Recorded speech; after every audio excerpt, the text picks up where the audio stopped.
Hi sir, introduce myself. My name is Putri Flovri Claudine and I'm from Laurentius 6. Now I want to retell about the comic using my own words.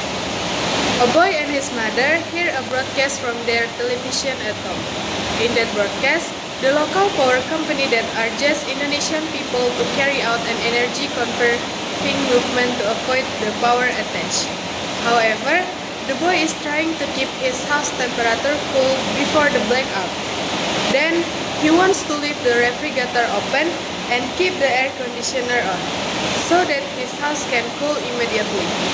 On hearing that, his mother is surprised and then warns him not to do that things, because what the boy wants to do is a waste of electrical energy. A waste of electrical energy is also an act of selfishness, because if many people did the same thing, the power outage would happen sooner.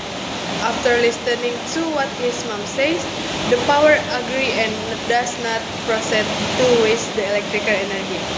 Thank you, sir.